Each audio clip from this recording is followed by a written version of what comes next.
This is Parrish Alford with the Daily Journal. I'm joined by Logan Lowery, our Mississippi State beat writer, and this is Double Coverage, a production of the Daily Journal. We're going to talk all things Mississippi State and Ole Miss for the next half hour or so. Logan, really, we're going to talk mostly baseball for the next half hour or so. How are you? Hey, I'm doing good, Parrish. Yeah, a lot of baseball happening this time of year, and last couple of years, it's kind of been, I know last year especially, Ole Miss missed the postseason altogether, so it was me mostly talking a lot of baseball this time of year, but now we're able to both participate. Ole Miss coming back, and it's kind of amazing to watch their run last week. Missed the tournament altogether the year before and turned around and won the daggum thing this past week. That was pretty cool to watch. But now we'll see, how Mississippi State and Ole Miss do in the postseason. Both of them in regionals. Mississippi State on the road in Tallahassee, and Ole Miss up in Oxford. Yeah, Ole Miss actually got to the SEC tournament last year and lost in that elimination round, that first day play-in to Auburn. They kind of were not able to handle Casey Mize in that game, but how they hit against Mize was a big part of why they are 12-4 in the month of May. And, they're going to have to hit a good pitcher Friday night, and we'll talk about that in just a little bit. But, Logan, before we get there, man, hey, you got a coaching search going on that, Mississippi State fans surely haven't forgotten about. And, now you reach the time of year where the best coaches are in the NCAA tournament, but not all of them. And just what are you hearing? What names are out there? Everybody loves a good coaching search rumor.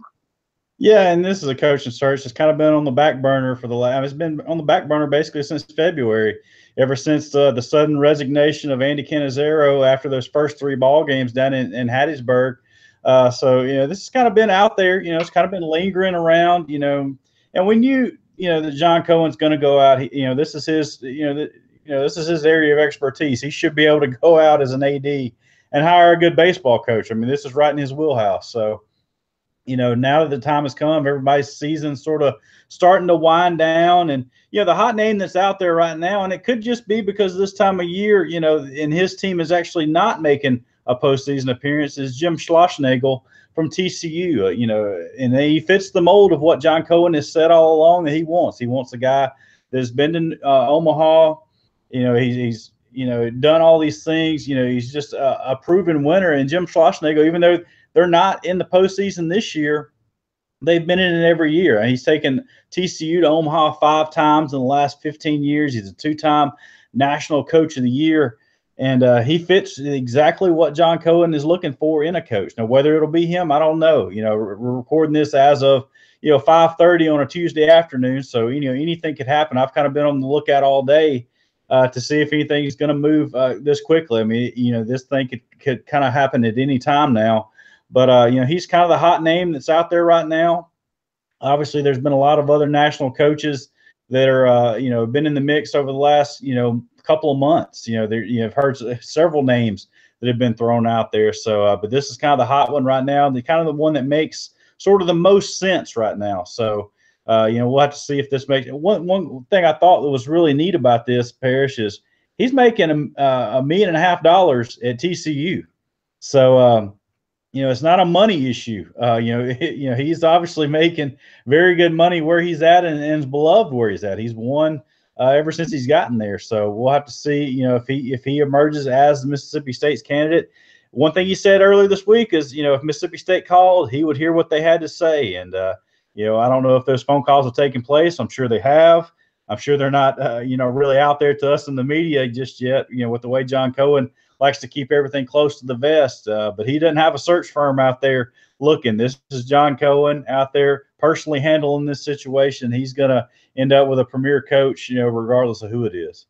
Well, you never know what drives coaches, what makes them tick when they make decisions like that, going or staying and whatnot. So, I've heard lots of big names, Logan, associated with this search. Of course, Schlossnagle, maybe the hottest name right now, but you heard Dan McDonald's name out there, Tim Corbin's name from Vanderbilt. I wonder if a name that I'm curious if you've heard some play there with Scott Berry from Southern Miss and what he's done. I mean, obviously, you're talking about John Cohen wanting a guy who's been to Omaha and has that kind of experience. And I think the program is such that they'll be able to attract that, or certainly have conversations with those types of names. But I'm wondering if you ever heard anything from Scott Berry in that hunt. I have not. Obviously, he's had a lot of success in Hattiesburg, taking over that program from Corky Palmer. But he's not one of those names. I mean, the first two names that immediately jumped out there when this thing all happened back in February were Nick Mingione at Kentucky and Butch Thompson at Auburn. Those were the two that make the most sense. They're both Cohen assistants, and obviously McDonald, though his name was in the mix. The Corbin thing, I heard a little bit of that chatter. It really didn't make a whole lot of sense. Why in the world would you leave Vanderbilt in the situation? Well, why in the world would you leave TCU? I memean, you've got the same level of program established right there in a good baseball league.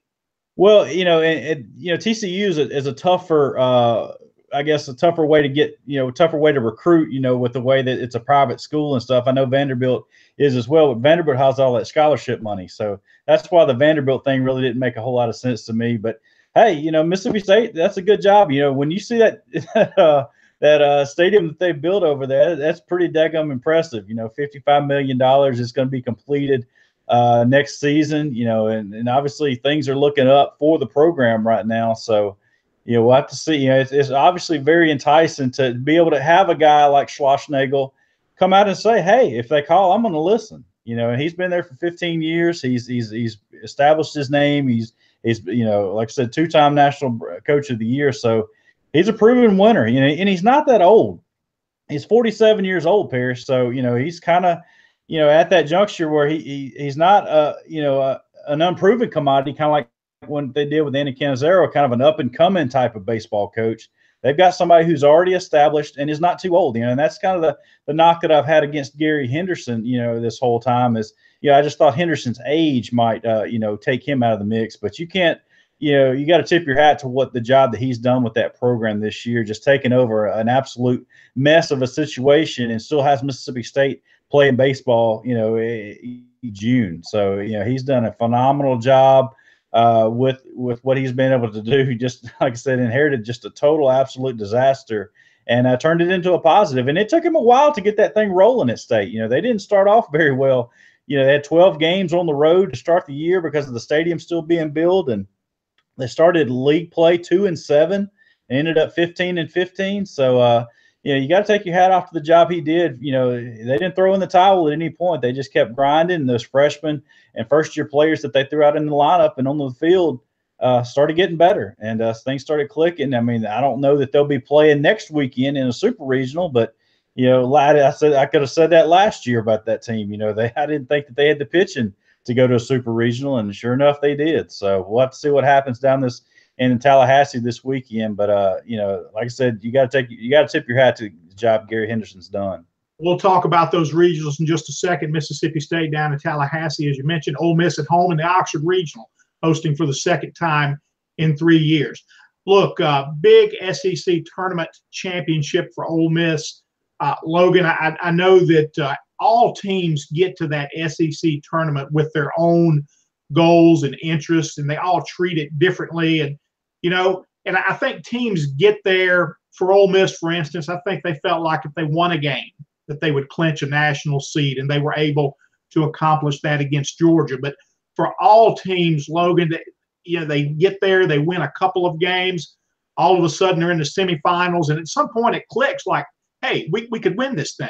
And, eventually that clicked for Ole Miss, and they continued to play good baseball, and they were able to win the SEC tournament title for the second time under Mike Bianco. You mentioned, Logan, that young group of Ole Miss players last year, a number 1 ranked recruiting class that did not reach the NCAA tournament. So a disappointing debut for that bunch. As I watched this team last year, there were just offensive struggles all around. The pitching was pretty good. The pitching gave these guys a chance to win most nights in 2017. But just so many struggles offensively with Thomas Dillard, Gray Kessinger, Cole Zabowski, Chase Cockrell, all first-year players that they were counting on to produce in that lineup, and they just were not getting it done nightly. And now all of a sudden, you fast forward to 2018, and we heard from this team at the beginning of the season, back in February, the preseason press conference, when we talked about offense. How are you guys going to be better? The answer was always, well, we're a year older. Well, that's great.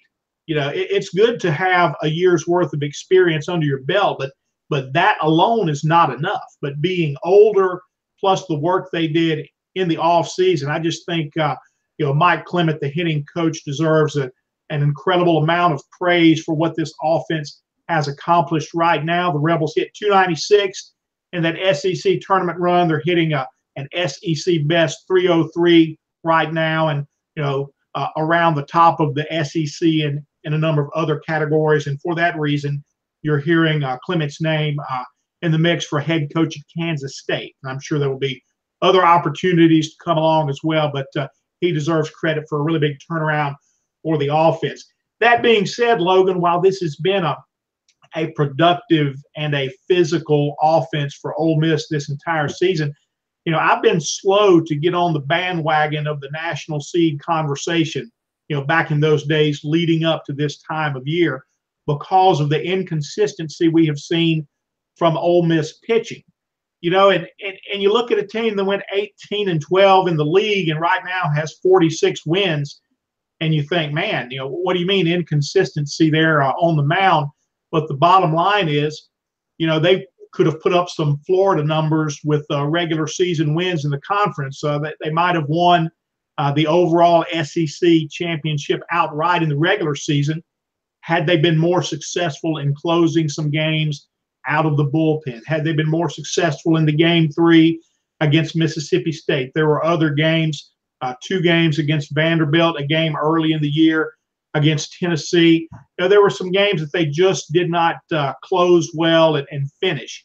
And then there were games where they won and they actually did enough to close the game successfully, but they had to work their way through a lot of drama and pitch out of some situations that really the bullpen created for itself. So it's been an erratic bullpen.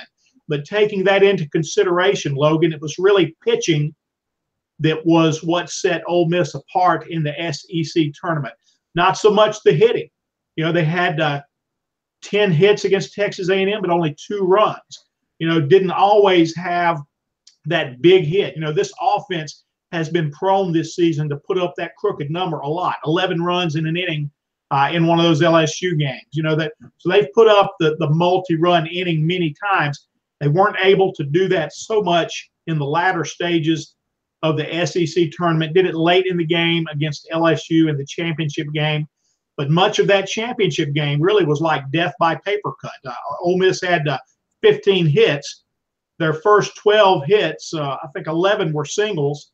And then finally one of them drives in a couple of runs. Will Golson goes the opposite way against Cam Sanders, an LSU reliever who had 3 good innings against Ole Miss in that game when the Tigers were really short on pitching. Everybody is when you get to that day in the tournament.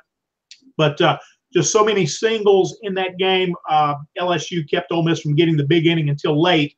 But Golson gets the 2-run single, and the next batter, Tim Rowe, hits it to straightaway center at the Hoover Met, and you know what that means at that park. So he got all of it, and a 2-run home run really kind of put it out of reach for the tournament championship at that point. But what set Ole Miss apart for 5 days in Hoover was the pitching. And they leave that tournament having allowed only 2 runs, just 1 earned run in their last 27 innings. They get a 7-0 win against Auburn to eliminate Auburn after Auburn had dropped Ole Miss into the losers bracket on opening day.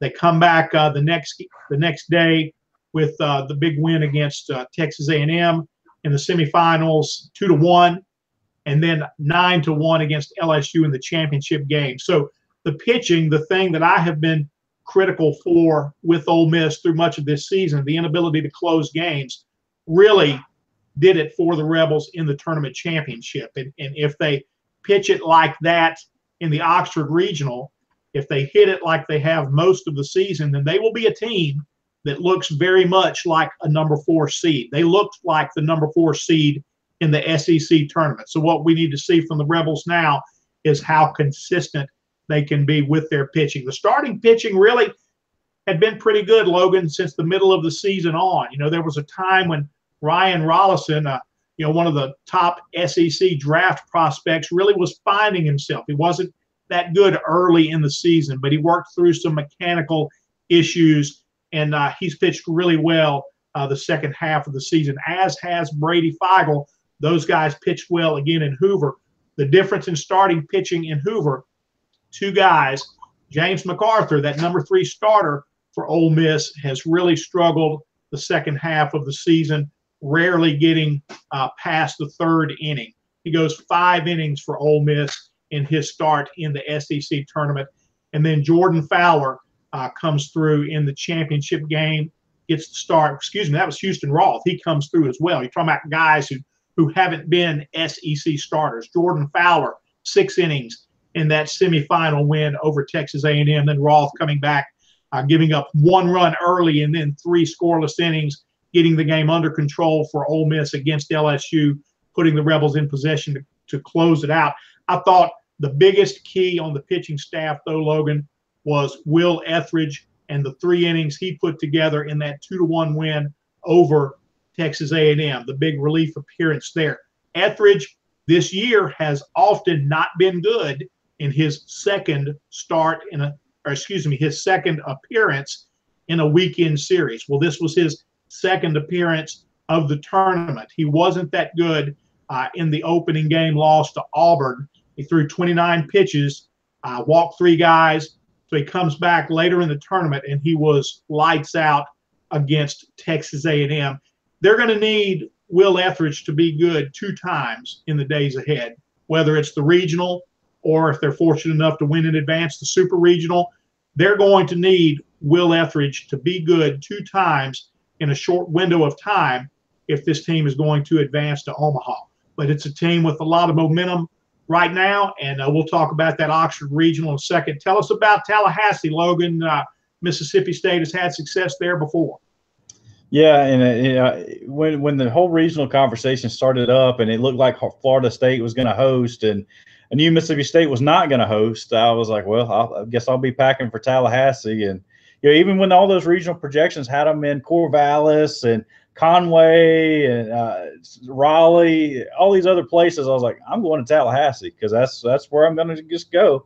And sure enough, when those announcements came out Monday, that's where it was. So, head down to Tallahassee. And I feel like I've been to this regional before, Parrish, because the last time in 2012 when I went to Tallahassee, it was Mississippi State, Florida State, Samford, who's also in this regional. And the only newcomer this time around is Oklahoma. Last time it was UAB in that regional. So, Mississippi State did not do well in that regional at all. They went 1-2 and were back home in Starkville and actually never played against the host Florida State back in 2012. And that's because Mississippi State made that run that Ole Miss just made, except for 1 game more, through the SEC championship. They won the tournament in Hoover, played 6 games in 6 days, and you could just tell once they got on the field in Tallahassee that they were just give out. They were just wore out. They didn't have it. They lost the first game against Samford. They came back the next day, beat UAB, played Samford again, and lost again. Now, that was a very talented Samford team, but still, Mississippi State should have, they had the firepower at one point to win those games and to play a Florida State type of team. But, they didn't have any bullets left in the chamber by the time they got through with that run in Hoover. And I'm interested to see kind of how Ole Miss handles that, too. It's going to help Ole Miss that they didn't have to play 6 games in 6 days. I think they played only 5 games, but and they're also at home, and that's going to help too. Mississippi State had to turn around and travel to Tallahassee after that run in Hoover, so it's going to help Ole Miss being at home as well. But looking at that regional, Mississippi State plays Oklahoma Friday at 11 a.m. I know John Pitts is celebrating that start time, that first pitch at 11 a.m. So we'll get that one in the paper, hopefully, if the weather cooperates. But Oklahoma's obviously a good program, and then they've got a mix of Florida State and Samford in there as well. So it's an interesting regional. I do think Mississippi State will find their way to facing Florida State this time, and be a good matchup. But that's a good environment. You got the circus out in beyond right field. I'm looking forward to seeing that again, and you'll see what happens, because I don't know that Mississippi State's. It's going to come down to pitching, because Mississippi State, I don't know that they have the arms available to make a tournament type run. They definitely need to stay in the winner's bracket. If they get in the loser's bracket, I don't know how things will work out. Now, they were able to do that last year. They lost their first game down in Hattiesburg last year, battled back through the loser's bracket, and ended up winning that thing, going on to a super regional in Baton Rouge. So, and they had less arms than they did this year. So, anything can happen in this time of year. It's going to determine on how well, how hot they get. Mississippi State, played one game in Hoover and bowed out to LSU. I don't know that Mississippi State made just a huge run. I think it actually helped Mississippi State to get those days off, to get back home, rest a little bit, get a few practices in, and rest some of those arms and some of those legs. Those guys have played a lot of ball this year. They didn't get a chance. They didn't have a whole lot of big leads during the season, so most of those guys played just about every inning out there in the field. So and they relied a lot on those same arms out of the bullpen too. So we'll have to see how well everybody's rested, when they get to Tallahassee this week. Well, Logan, come back and give us a report on that circus school and tell us if Pete has been successful in getting the animals out of there. So I'm interested to hear about the circus school when you get back. Talking about this Oxford Regional, Logan, I think Ole Miss has got a good field coming in. In theory, if you're the number 4 national seed, the higher you're seeded, the more you're going to get a regional that you can handle. That the strongest teams are not supposed to be sent to your regional if you're seeded as highly as Ole Miss is right now. That being said, it's the NCAA tournament. Everybody's good. Everybody's got an ace. Everybody hits. But Ole Miss does not have a Power 5 conference team in its regional. So as Mike Bianco said, that may take a little bit of the zip out of it for fans. But this is a regional with good baseball teams. Number 2 seed Tennessee Tech has been one of the hottest teams all year. Number 3 seed Missouri State. Both of these teams are top 25 RPI teams. And while 4 seed St. Louis out of the Atlantic 10 Conference has a lower RPI down in the 90s, this is a team that has one of those bona fide aces that you often see in the NCAA tournament. They have a right-hander by the name of Miller Hogan, who comes in with a 2.19 ERA. He's 10-3, so he's been beaten on the year. An incredible strikeout to walk ratio and an opponent's batting average, Logan, of just 196. So tough to hit against this guy. One thing I will say about the Oxford Regional is that, and this is where you benefit being the number 4 seed, the combined strength of schedule of the other 3 opponents is 171. And St. Louis is down 200 some odd something or other with their strength of schedule. So this should be where the SEC grind that we hear about all year, facing this very good teams, one right after the other. Logan, I think Ole Miss finally got to the championship game, against LSU and Hoover before they played a team outside of the RPI top 15. And LSU was in the 30s by that time. So we know the SEC is what it is. This should prepare Ole Miss for this regional, but they have to take St. Louis very seriously. They have to take Miller Hogan seriously and come out with a good plan, as they did against Auburn's Casey Mize several weeks ago in Oxford. So, it's the tournament. No path is going to be exceptionally easy, but Ole Miss, if it plays as it did in the SEC tournament, should be able to advance, win the Oxford Regional, and take full advantage of that national seed by hosting a super regional. We'll see. Folks, those games are 2:30 and 6:30 in Oxford on Friday. That's it for this edition of Double Coverage. We thank you for clicking in with us today. Be sure to come back and visit with us next week when Logan returns with a report on the circus school at Florida State, and we'll see how these teams did with the regionals and where they stand.